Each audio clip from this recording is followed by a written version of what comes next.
take a focus the problem in having the proper tools, not only policy tools, not only dialogue mechanisms, because there's nothing else we consider that needs to be said rather than putting these words into action and really trying to get the support and the proper support that we need. And from profound reflections, Colombia has been for many years very ambitious in their climate commitments, trying to set the scene for a complete transition in our own economic development model. So we rely heavily on basically a few goods.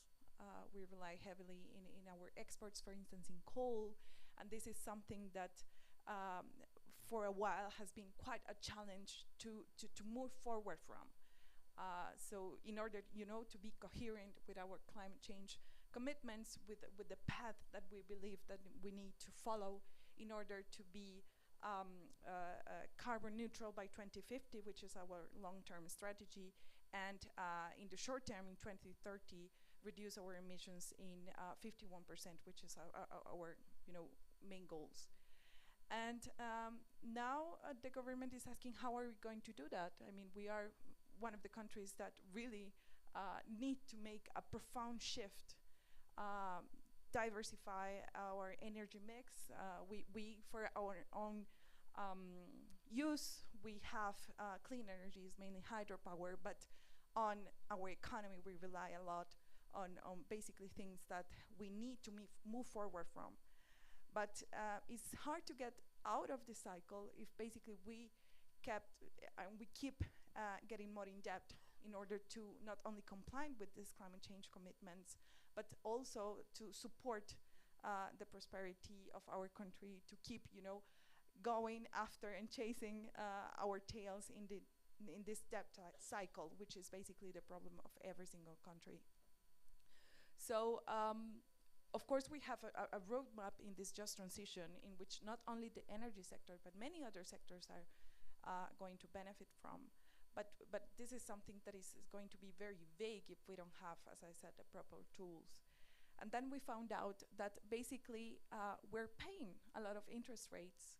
It's very costly for countries, to get the proper support and financial support from the international finance institutions, the development banks, and basically we end up paying more for this transition that supposedly is going to help not only Colombia but also the world to move forward and pass beyond development models that are obsolete, not only because they don't contribute to climate change commitments that we all have made in the multilateral scenarios, but also because it's basically creating a vicious cycle in which many people fall outside of this model.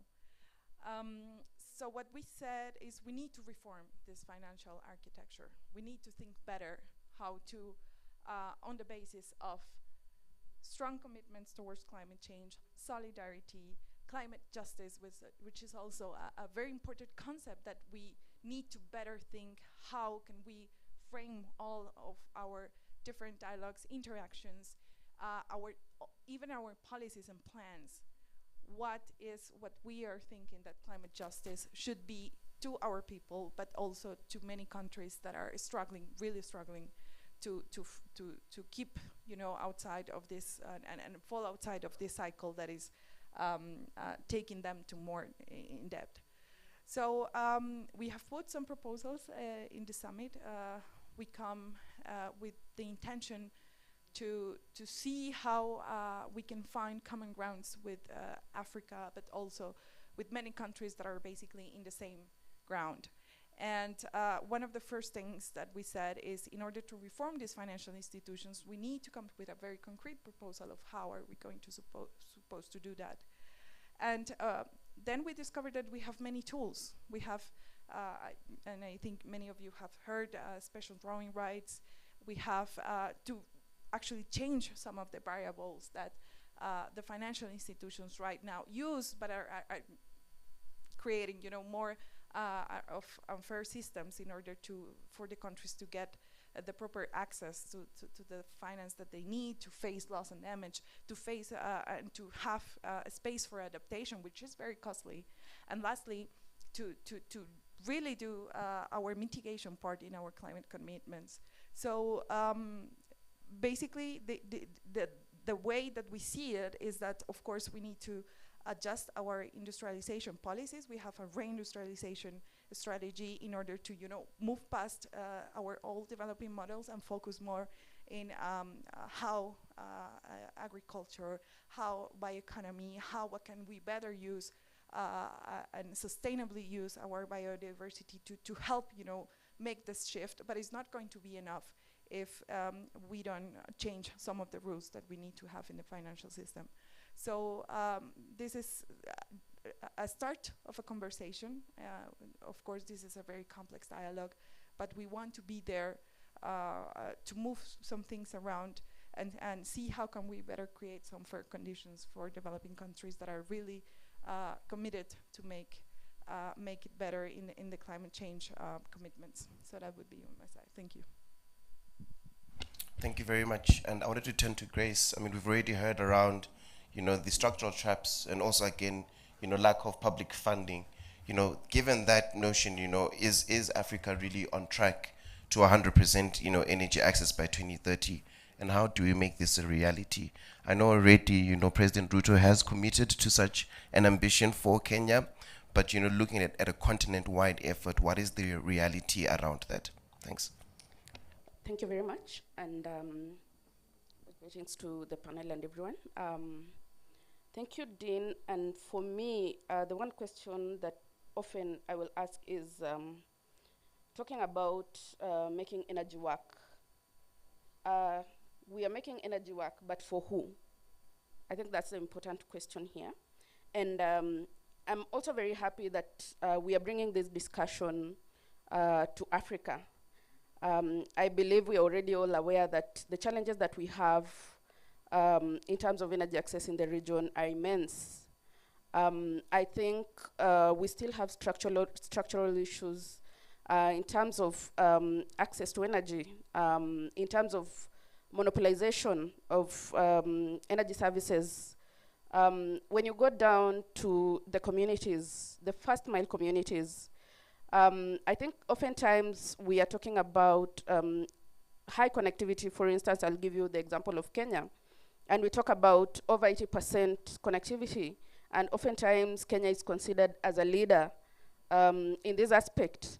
But then when you go down to the communities, you find that in as much as these communities are considered already part of the grid, they're not able to utilize the energy services. So I believe that there's still a lot that needs to be done.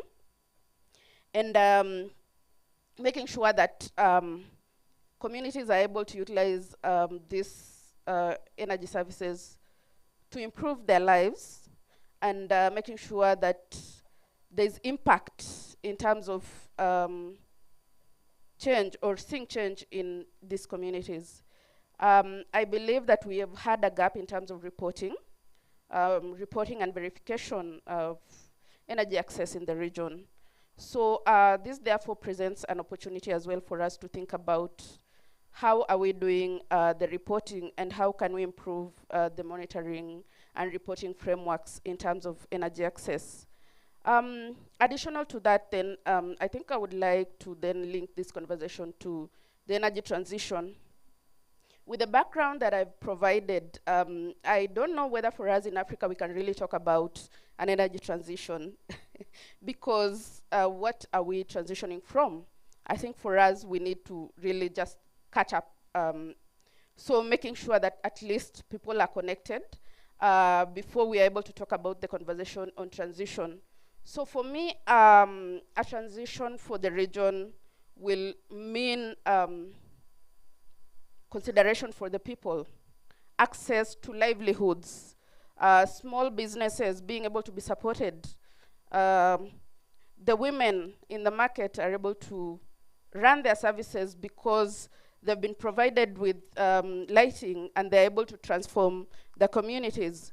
So in this entire discussion on just energy transition for Africa, I believe that the narrative has been being led or happening outside Africa. I think as Africans, we've not been able to contribute to this discussion effectively. So I believe this is a critical time for us to add our voices on what an energy transition means. Opportunity presents, and I'm very happy that also our president was talking about potential for the region. I think when we talk about an energy transition, it presents opportunity, but at the same time as well, for our continent, it presents potential challenges. So if you're talking about an energy transition, then thinking about how do we mitigate any possible risks.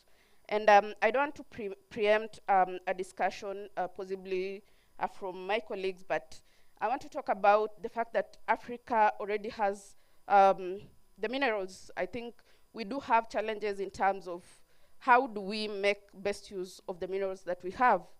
This is a great opportunity, but then also presents a challenge or possible risks to these communities. So a just transition must mean that even looking at existing resources, how do we make sure that it goes with access? And I'll give you an example. I think colleagues, if we have any colleagues here from Congo, they will tell you that in these areas where minerals are being extracted, these communities are still in the dark. Who is going to speak for these communities? So really, let's really strengthen our voice on this discussion on just energy transition. I know that we had the work program from COP last year on energy transition issues, but I feel like for us as a region, we need to really have kind of a joint approach. Right now, we are very much disjointed in terms of talking about energy transition. I think everyone is trying to do everything, and all these efforts are just kind of piecemeal. So I would think that prior to possibly COP28, could we have kind of a framework, especially for the Africa region, on energy transition? So I feel like this is a great opportunity, and I'm really grateful to be part of the conversation, and I would really like to see that as an outcome of this meeting, and also additional to COP and beyond.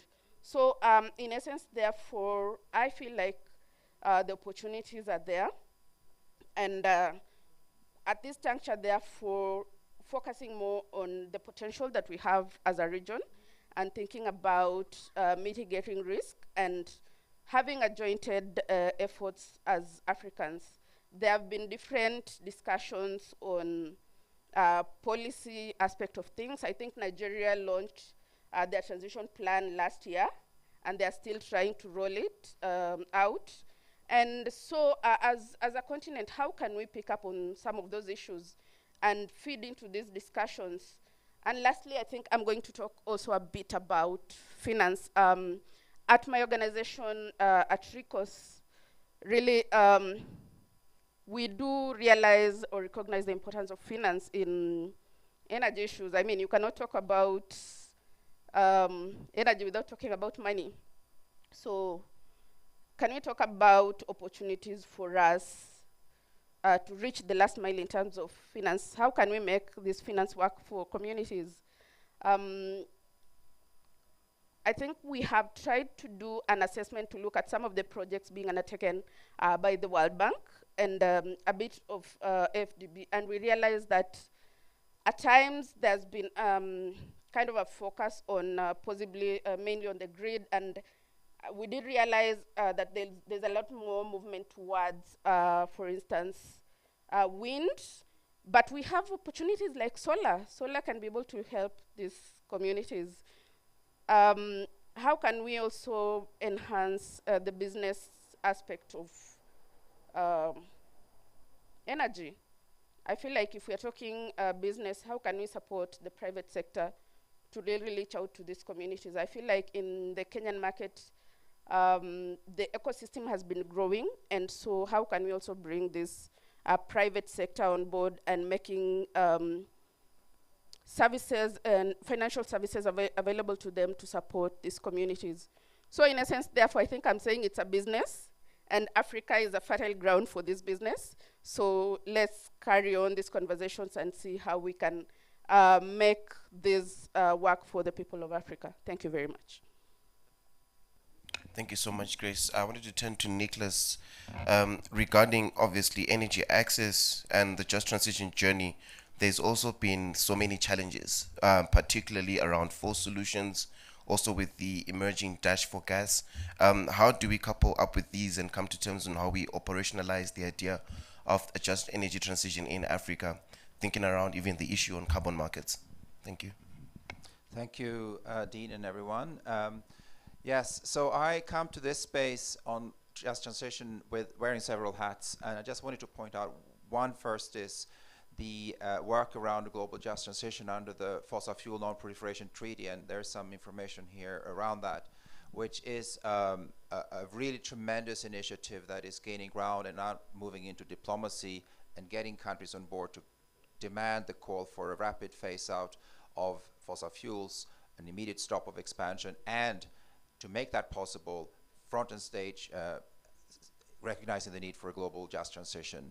And I really invite you to look into that. And completely compatible with that is the work we've been doing in an independent expert group on just transition and development, where FADEL is also involved. And this report that I think you've all taken note of here, I invite you to read that carefully. It is a really broad endeavor to try to put all these pieces together, and I think that's why it's been, it seems very well received. There's a craving for this kind of comprehensive analysis, which does start really with the history of colonialism and why we ended up where we are, and moves into the sort of structural economic issues that Fadel just mentioned, but also have a spotlight on energy and energy just transitions, as well as a bit of agriculture. So what I just wanted to flag is some snapshots from this report that is really rich and has a lot of pieces to kind of have extensive conversations about.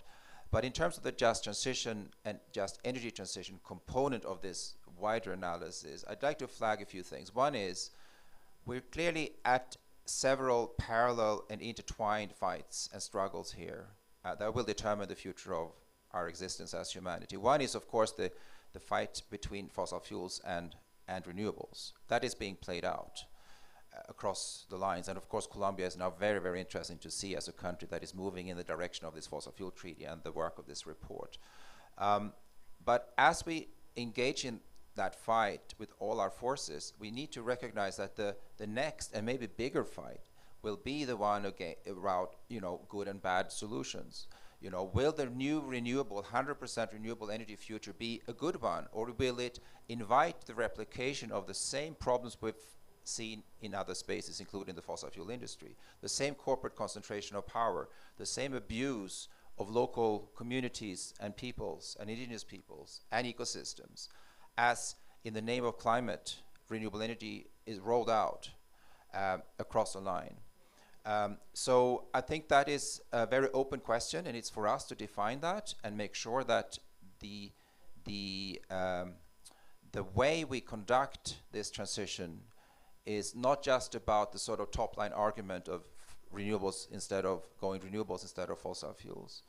I think it's tremendously important. And in that space, we need to recognize, and that's highlighted in this report again, that we're talking about a tremendously different energy system. And luckily, the quest for renewables, wind, solar, small-scale hydro, happen to be have the potential, right? It happened to be distributed by nature. You can build these things bottom up. You can actually own and control locally. Communities, cooperatives, farmers, households, small entities, public sector, schools, universities can all produce energy that is carbon-free, but also inherently at least having the potential for energy democratization. That's the incredible gift we have.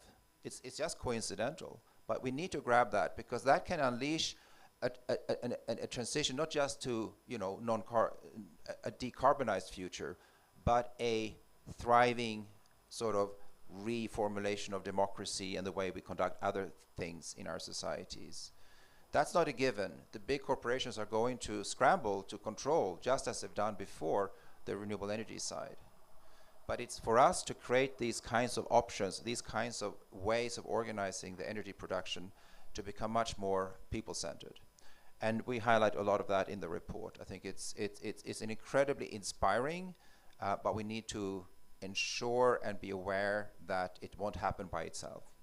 Secondly, the energy just transition and equity needs to be understood also not just in this shift from renewables to renewables and getting sort of all the energy catered in a good way, socially, environmentally sound. We also need to understand there's an issue here about absolute levels of use, of consumption. And you know, it's about convergence of energy use to something that is meeting everybody's needs, sufficiency, but also curbing, you know, excess, overdevelopment, overconsumption. We can't imagine a world that is solving climate change where Sweden or Germany is consuming hundreds of times more electricity than a country like, you know, Tanzania, which is the case right now, even if everybody goes renewables. We need a very, very kind of thorough conversation about this, which includes conversations such as degrowth in the rich countries and among the wealthy. So this kind of recalibration is really, really key, and it's often forgotten when we just talk about the technologies and renewables as such. And it, at the core, which we point out in this report as well, there's no developed country. There's no developed country on this planet. We're all developing in different ways. The rich countries need to change the model from overconsumption to meeting their population's needs with much, much less use, while poor countries, of course, need to have a tremendous increase in per capita energy use, but again, leapfrogging to the good kind of models. So all of these kinds of notions we're talking about here, and I think it's really prime time and people have a craving for elevating these conversations. Lastly, I just wanted to flag that beyond this kind of energy conversation, we need to be aware of other traps and dangerous distractions when we talk about the kind of, you know, the emergency of climate. And that is not least the notion of geoengineering that I think Dean mentioned.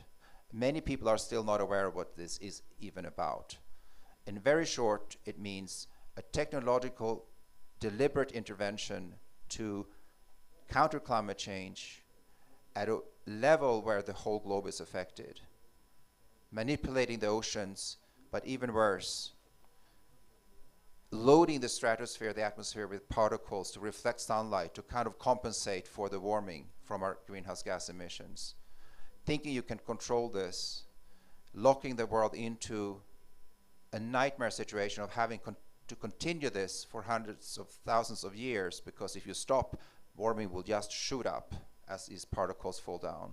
And the greenhouse gases have been accumulating because of this false sort of presumption that allows polluters to continue to pollute. And this is getting pushed onto Africa right now, including the large-scale geoengineering,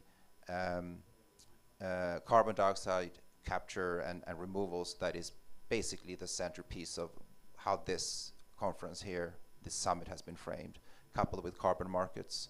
So I'm just not going to get into the details of why this is so inherently and existentially problematic, but it's something we need to really take to our sort of attention very, very much across the line and counter, because all the other good efforts will be, you know, nullified if we allow these dangerous distractions to advance. So I'll just stop there. Thank you. Thank you so much, Nicholas. And I think in closing, Thando, how would you couple up that with regards to the challenges faced around climate financing in the Global South, particularly with your experience in Southern Africa? Thank you. Hello. Thanks, Dean. Good morning, everyone. Yeah, so I think, let me start here. So I'm from South Africa, right? And so the JETP in SA and in many other countries forms the preeminent financing mechanism for decarbonization in the world.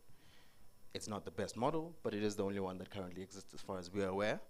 And there's elements of it that need to change. And some of it I'll touch, but I'll focus predominantly on the financial mechanisms. One of the things that is necessary, I think, for just transitions, as we've experienced in South Africa, is the access to capital and the conditions that are attached to that capital. You know, we're coming from a country that's got high unemployment, high inequality, high poverty. We're, I think, 75% debt to GDP. We're not in a position where we can take on a significant amount of debt, particularly for an exercise that we're all pretty much learning on how to do. And this is one of the elements I think this is critical when we're talking about JETPs, is how do we couple the access to the technology together with the access to the financing, but make it favorable so that if things don't go the way that we hope they will, right, there's still room for countries to be able to adjust and move forward. In the current conversations, this is the challenge that we're having, is that the risks are just far too great for a country to want to walk into these types of arrangements because the conditions are just not favorable enough. One of the things for us that's important as well is how, when we look at the issue of financing, how then could we use some of this financing to help support domestic development? One of the key things that we're looking at in South Africa is how this FDI supports, for example, things like social security, social protection mechanisms. There's two major ones that are currently being discussed. The first one is called UBIG, which is the Universal Basic Income Grant, which is intended to support primarily those laborers or workers who come from sectors that are going to be closing down as a result of the transition, and help them to be able to move on to new sectors. But of course, some of them are well beyond the age of new employment or new, how can I say, new forms of thinking, let's say shifting from coal mining to renewables. So how do you then compensate those people when they then need to shift because they're no longer employable, right? And so these two things are critical for us, and one of the things that I would say the labor sector, particularly in South Africa, is most interested in. The second one is then just generally unemployment in South Africa.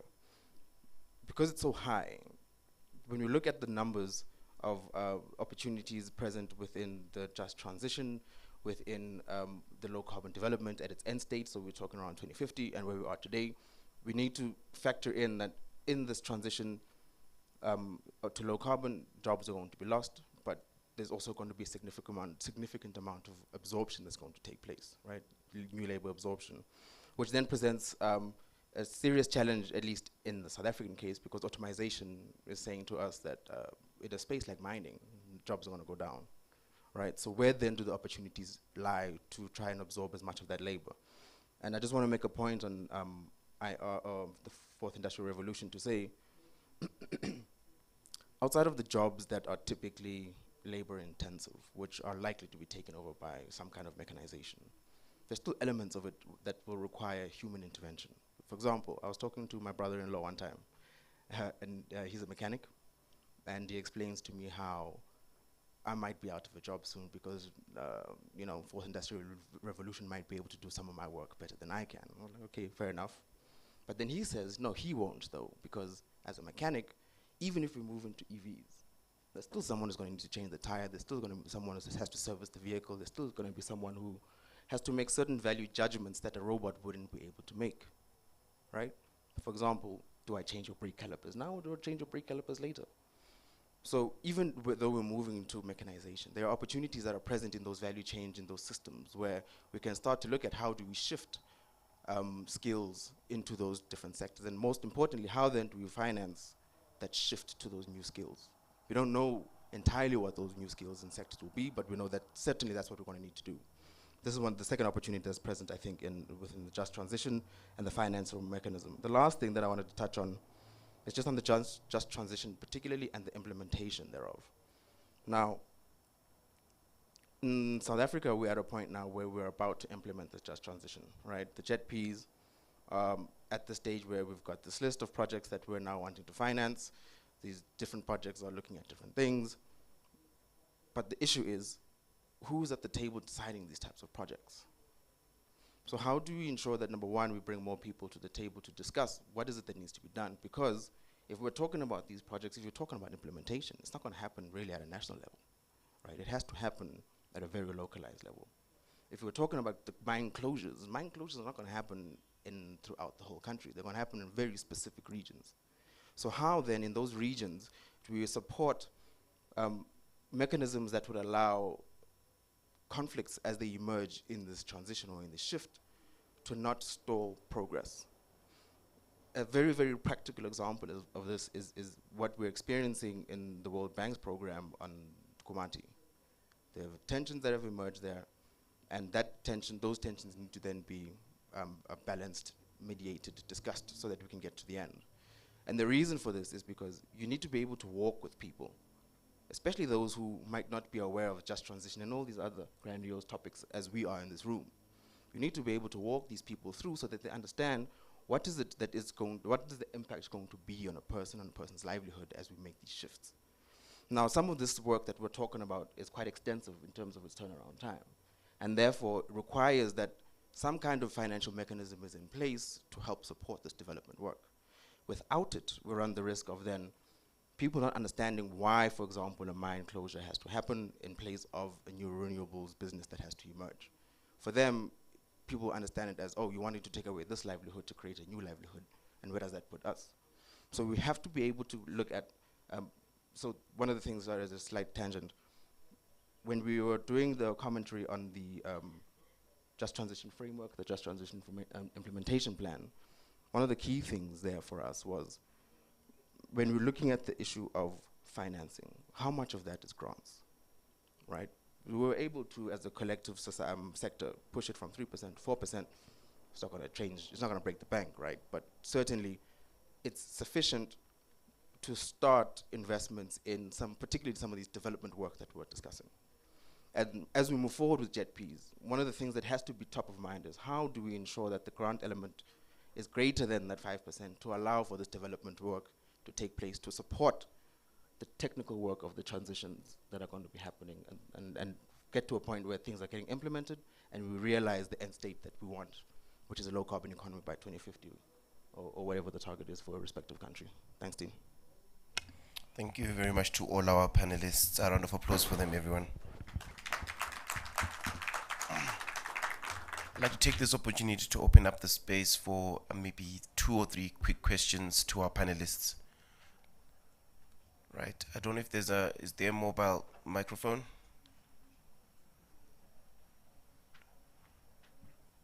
Right, so first question, second, third, then last one. We'll see if we can fit yours in. Yeah. Hello? Oh, yes. Good morning. I'm really enjoying this session. Actually, I'm on the same page with all of you that we should transition and that we need to think about a just energy transition.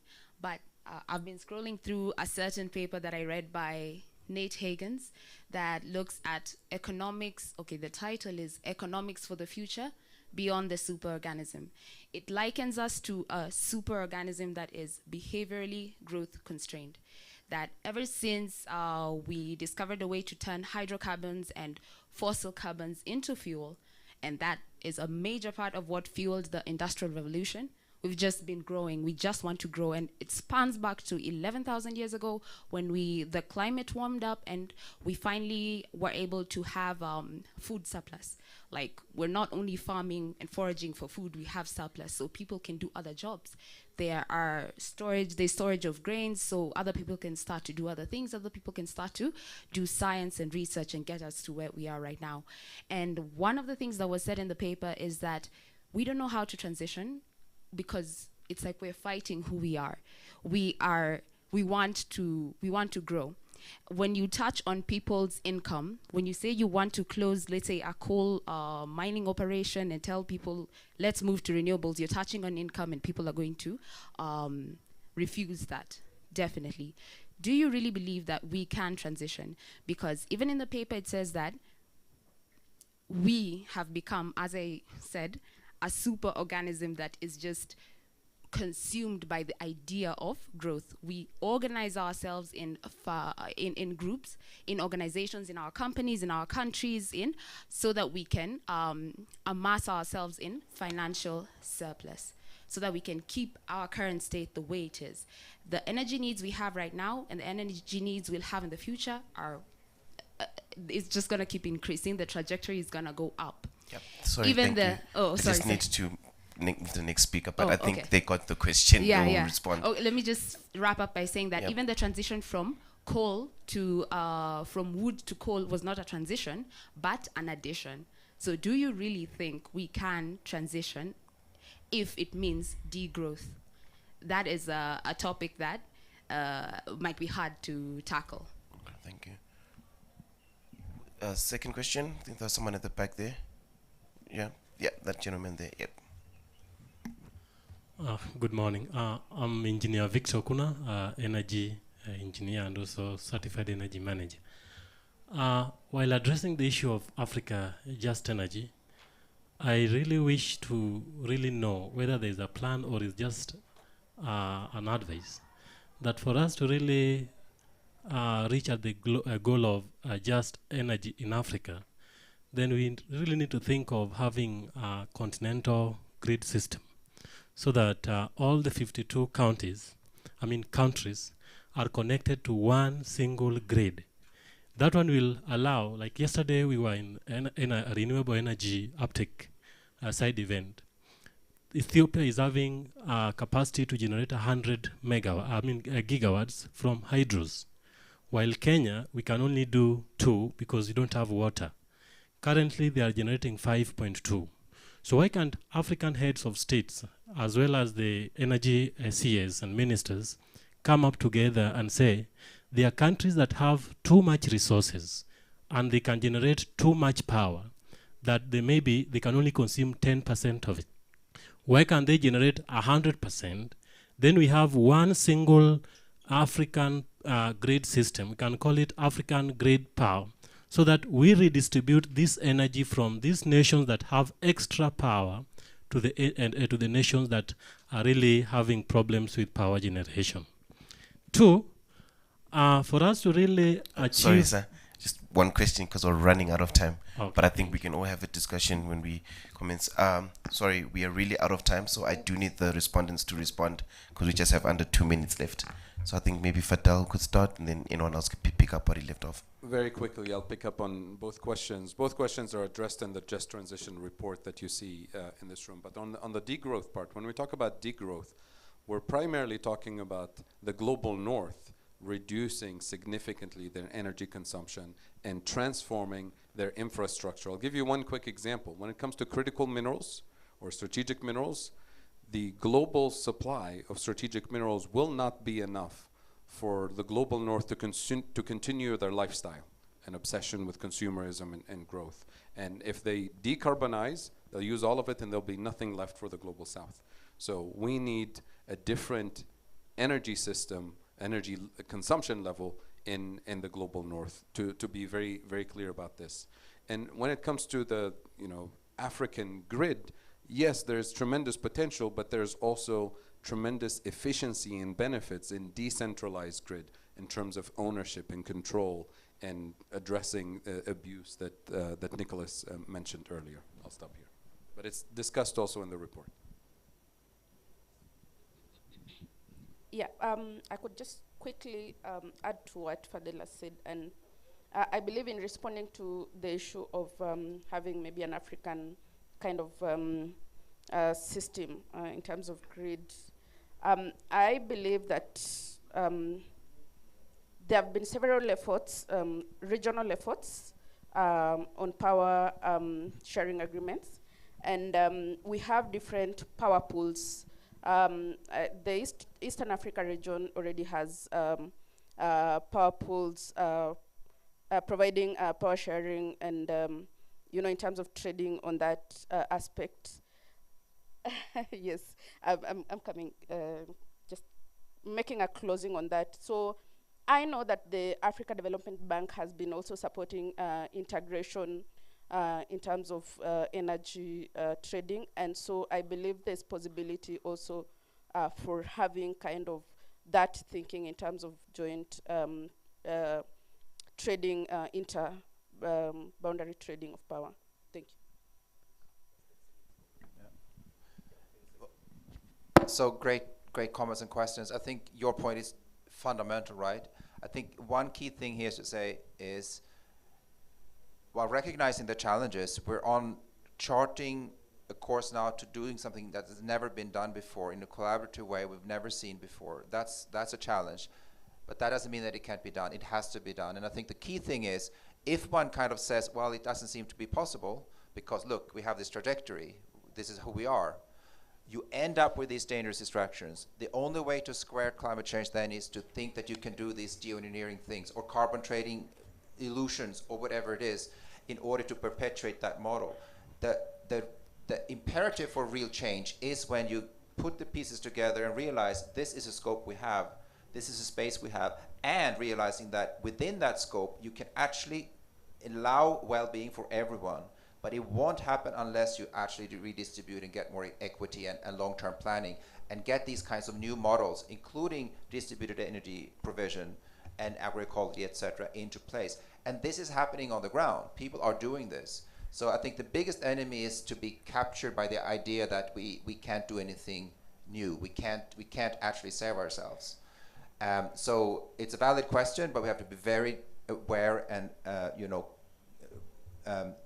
make sure we don't get sort of constrained by the very question, because it's in our hands really, and that's what's happening globally now. And I think that again, the reception of this analysis shows that there's a huge craving for this. We're captured by business as usual and the powers that be that makes us think that we can't do this. Yeah. Thank you so much, Nicholas, and thank you, everyone. This brings us to a close. Thank you all for joining us. Please feel free to reach out to the speakers when we make our way out of the side of the room. Thank you all.